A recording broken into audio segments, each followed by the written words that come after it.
Olá, meu nome é Antônio Carlos e eu vou falar sobre extratos vegetais no controle de nematóides fitoparasitas. Meu professor orientador é o Kleber Furlaneto.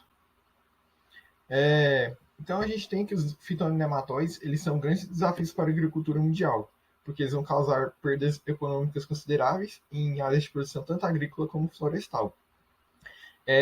Eles podem chegar a uma redução anual de 12,3% da produção, um prejuízo na ordem de 157 bilhões de dólares. E dentre as espécies de nematóides fitoparasitas de maior relevância na agricultura mundial, a gente tem os indutores de galha, de cisto e os nematóides endoparasitas migratórios. E esses nematóides eles atacam uma gama de hospedeiras.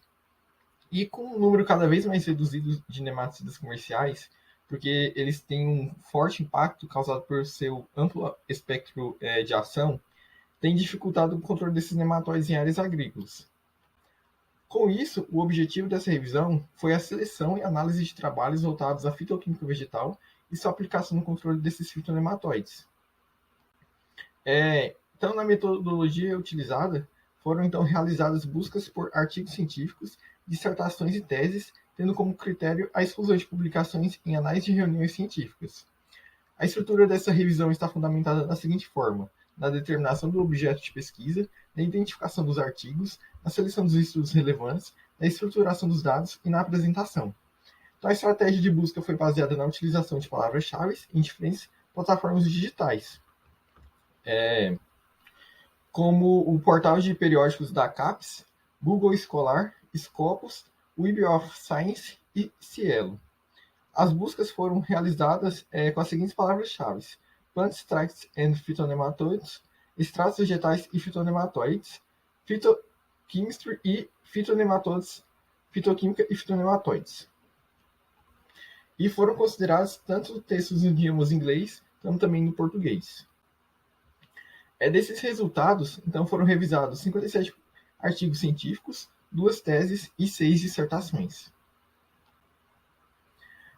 Dos nematóides objetos de estudo, 66% correspondem ao nematóide das galhas reticulares, Meloidogene javanica, incógnita e Enterolobe.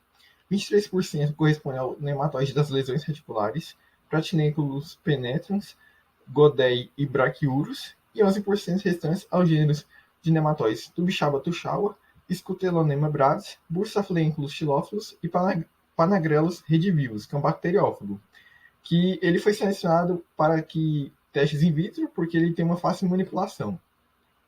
E o nematóide das galhas, ele foi o alvo da maioria dos estudos, provavelmente devido à sua relevante importância econômica na agricultura mundial. Então, a maioria dos extratos foram testados na maior parte nesses nematóides. Testes in vitro, então, a gente tem que os testes in vitro eles superaram em muitos testes em campo, porque eles são menos complexos de serem realizados, eliminando a interferência de fatores ambientais indesejáveis dos resultados.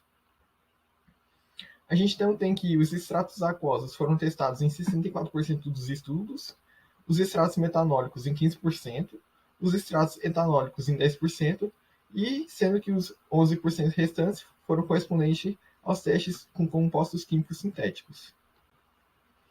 E na discussão, a gente tem que, no geral, os compostos testados apresentaram ação nematicida em amplo espectro, ou seja, sendo letais às espécies fitoparasitas e nematóides integrantes de outros grupos tróficos.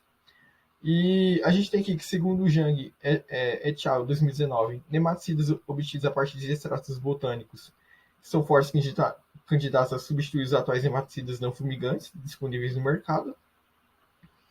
E dos compostos botânicos testados, os óleos essenciais se tornaram uma alternativa ao uso de nematicidas no controle de fitonematóides à sua baixa toxicidade. Muito obrigado.